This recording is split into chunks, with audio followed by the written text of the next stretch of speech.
de la plaza, que es una huella bastante ilustrativa para esto, se va a entender mejor. A esto me refiero. Se ha hecho una distinción analítica entre las huellas de género, las huellas de las mujeres y las huellas feministas. Digo distinción analítica porque realmente luego vas a la realidad y se entremezclan, ¿no? Porque el mismo espacio en unos momentos puede ser huella de género, en otros momentos huella de mujeres, en otros momentos huella feminista. Un espacio puede comenzar siendo huella de género y acabar siendo huella feminista, etcétera, ¿no? Hay esa variabilidad, ¿no? O esa variación.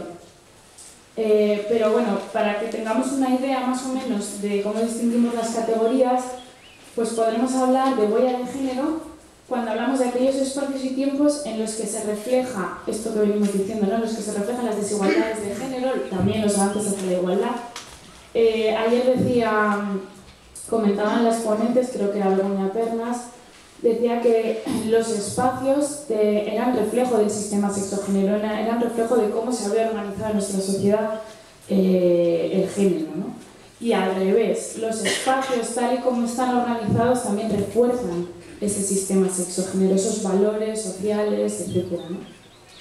Bueno, pues de alguna manera lo que nos permite este concepto es analizar desde una perspectiva feminista y de género esas desigualdades entre mujeres y hombres y también esos avances hacia la igualdad. Un ejemplo de huella de género es, en este caso, que estamos en Basauri, en la plaza Arigoiti, por ejemplo, a las 5 de la tarde, un lunes, ¿no? Nos reflejan los cuidados, ¿no? Yo paso por aquí y te encuentras, la gran mayoría son mujeres ejerciendo tareas de cuidado, ¿no? En este momento es una huella de género. También es cierto que si comparas la misma plaza hace 20 años, pues hoy ves algún que otro hombre, abuelos que en su momento no cuidaron de sus hijos e hijas, por lo menos, seguramente en el ámbito privado tampoco, pero muchísimo menos en el ámbito público, ¿no? Porque además estaba estigmatizado, estaba mal visto, que igual eras hoy día, ¿no? Pensar que se podría pues juzgar o estigmatizar el hecho de que un hombre vaya con su bebé en los brazos en la plaza o que vaya con el carrito se nos hace un tanto, algunas por lo menos, se nos hace un tanto chocante, ¿no? Cuanto menos. Pero es cierto, estaba mal visto, ¿no? Entonces, eso también nos demuestra que, comparando históricamente o temporalmente, nos demuestra que hay avances también hacia la igualdad en ese sentido. O sea, el análisis de los espacios urbanos nos permite esto. La misma plaza, el mismo espacio de la plaza, Arigoiti en este caso, es una huella de mujeres en aquel momento en el que las mujeres se encuentran, ¿no? Por ejemplo, me llamaba la atención que la Asociación de Viudas de Basauri a la plaza de Arigoiti le llamaba la plaza del baile. Claro, para ellas es la plaza del baile, además que contaban eso, que se juntaban a bailar entre ellas, que era su momento, que era su lugar de encuentro, etc., ¿no? Pues en ese momento la plaza de Arigoiti es una huella de mujeres. ¿Cuándo es una huella feminista? Pues en aquellos momentos en los que se utiliza ese espacio por esa proyección pública que tienen las plazas que se comentaba ayer, ¿no? Cuando se reivindica la plaza, 25 de noviembre, etcétera, que comenta Maitena, que el por qué se elige una plaza, bueno, pues porque tiene esa proyección pública, ¿no? Pues las feministas también elegimos las plazas para reivindicar la igualdad un 8 de marzo, para luchar contra la violencia sexista un 25 de noviembre, para reivindicar la libertad sexual el 28 de junio, etc., ¿no? En ese momento la plaza se convierte en huella feminista, ¿no? Porque se utiliza ese espacio público para intentar proyectar esos valores, ¿no? De igualdad, de justicia entre mujeres y hombres, etc. Bueno, trabajo de investigación como proceso. Esto me parece importante porque muchas veces entendemos los trabajos de investigación como producto. Es decir, como algo acabado, como algo que material en el sentido de que tú coges el libro y te lo miras y ya está hecho, ¿no? Pero yo creo que lo más interesante que surge del trabajo de investigación son los procesos que se encuentran dentro del mismo, ¿no? Que hay que entenderlo también como un proceso. Por un lado, hemos procurado que sea un proceso participativo. se ha hecho un taller con las mujeres, un taller de contraste, para que ellas dieran sus opiniones, contaran sus experiencias, nos dijeran qué podíamos incluir, qué no, para generar esa reflexión y ese debate que yo creo que debe traer consigo algo que queramos que sea participativo, ¿no? Por otro lado, ha sido un proceso de negociación, de reconstrucción de memorias colectivas. Ayer comentaba Miren Jona que muchas veces lo de la memoria es una guerra de memorias, ¿no? O que la memoria colectiva obviamente se construye a partir de memorias individuales, ¿no? Bueno, pues en este caso hemos tenido que hacer un proceso de reconstrucción colectiva, de negociación, de reconstrucción de memorias individuales, de memorias subjetivas, ¿no? Para generar un algo común. Y bueno, el proceso ha sido muy enriquecedor, muy interesante, pero también ha habido muchas memorias, ¿no? Y yo creo que esto está bien decirlo porque forma parte del proceso, es así, ¿no? Pero bueno, ha sido interesante. Eso también es un síntoma, ¿no? Es un síntoma de que efectivamente, como no tenemos una memoria colectiva pactada, pues tenemos que trabajárnoslo. Y eso entraña, pues como digo, pues de todo, ¿no? Encuentros y desencuentros memorísticos, por decirlo de alguna manera. Pero ha sido muy bonito porque, como digo, ha sido un proceso también de trasvase de conocimientos, experiencias, sensaciones, emociones, porque, como comentaba ayer Miren también, existe un componente muy emocional en los espacios, ¿no? Los espacios tienen un componente evocador precisamente porque nos llegan a la boca del estómago, ¿no? Porque nos evocan emociones, nos trasladan, nos identificamos o no con ellos, porque tiene ese componente emocional.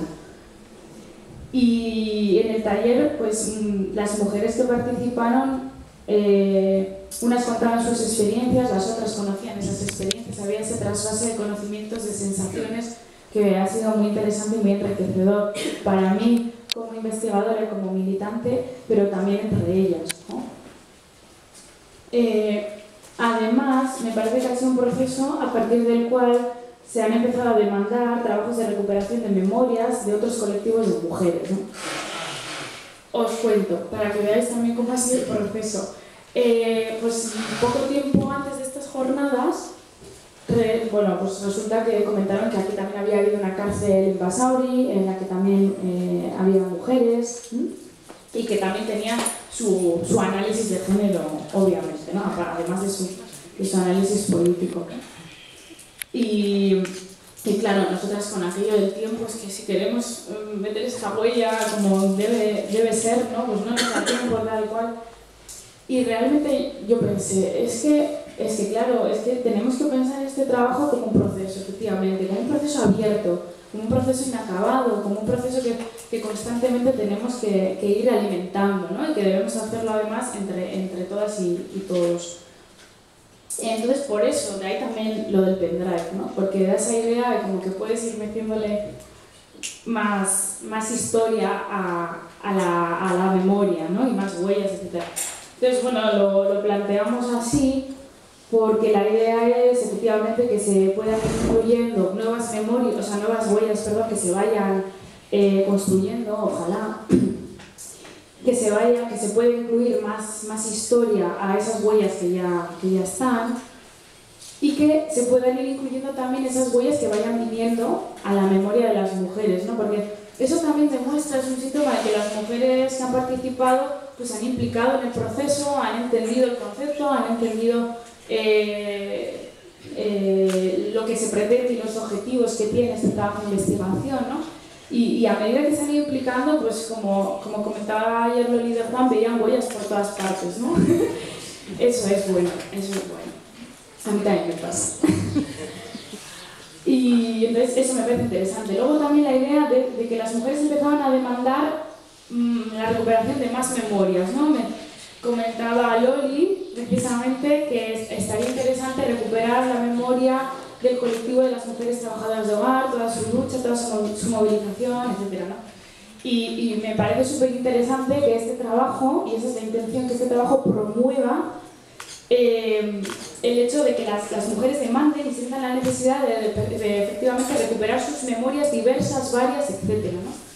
Y nosotras también nos planteamos, pues sí, porque hay muchas memorias dentro de la memoria colectiva de las mujeres, ¿no? y de las feministas que deberíamos recuperar. Lo que pasa es que, claro, este no es el trabajo de los trabajos, pero está bien que esto, de alguna manera, y esa es la intención, marque un punto de inflexión y que a partir de ahora se empiecen a dar más pasos para recuperar todas esas memorias de los diferentes colectivos, ¿no? De mujeres, también del movimiento lesbiano, etc., ¿no? Norma Vázquez me comentaba el otro día, bueno, ¿y de las prostitutas vais a hablar? Lo suelto, o sea, lo suelto. Es algo que tenemos que reflexionar y de eso se trata, ¿no? Otra cosa que me parece muy interesante que ha surgido de este proceso de investigación es, por ejemplo, que lo que me ha pasado a mí, ¿no?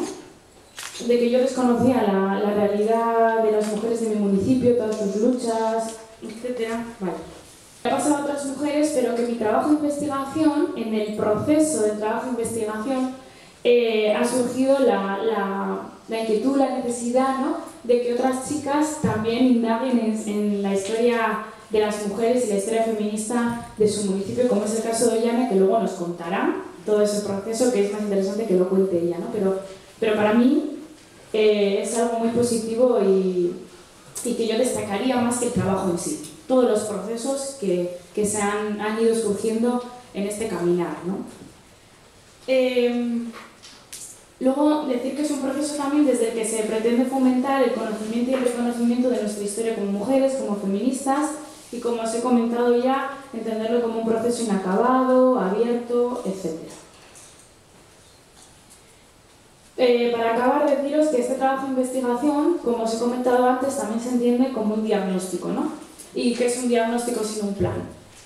Pensábamos que ya que el diagnóstico nos había permitido hacer ese análisis a partir de la propia voz de las mujeres, ese análisis histórico y urbanístico, ¿no? del municipio de Basauri en este caso, pues que estaría bien que hiciésemos algo material, ¿no? Que llevásemos a cabo acciones que nos permitieran de alguna manera intervenir en la materialidad de lo urbano y de lo histórico.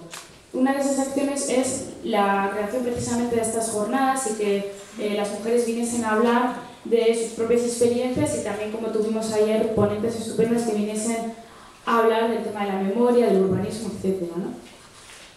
Y el proceso urbano en general suele ser reflejo de los valores sociales y culturales, ¿no? Del sistema sexo-género en este caso. Cuando en nuestra sociedad realmente se empiezan a interiorizar los valores de la democracia, los valores democráticos, no es casualidad que empieza a demandarse un cambio en el callejero, ¿no?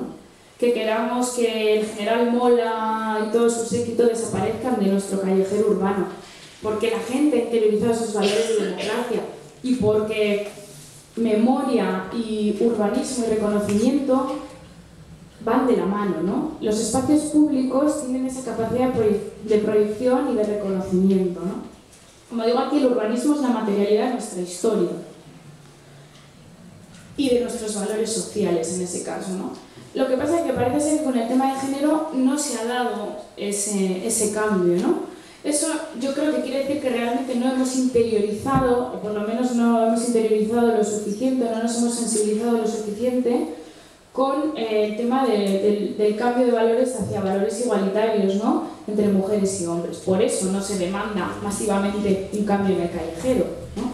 Y sobre todo, que esto también es importante, no se trata de hacer una historia retificada o un urbanismo retificado de las mujeres o de las feministas, ¿no? Sino que se trata de alguna manera de hacer acción positiva, rescatando esa memoria que está invisibilizada, y esa agencia urbana que está invisibilizada, pero para que pase a formar parte de una historia común y pase a formar parte de un patrimonio compartido. Quería decir que para mí yo creo que es importante tener en cuenta las miradas y las aportaciones de las mujeres en relación a cómo viven estas sus ciudades, sus municipios, pero desde una visión empoderante, ¿no? Desde una visión de empoderamiento, participativa, activa, para promover en última instancia un modelo urbano histórico más inclusivo, justo e igualitario, ¿no? Bueno, y para no extenderme más, porque quiero que hablen las protagonistas de este mapa, pues os doy paso. Podría decir más, pero...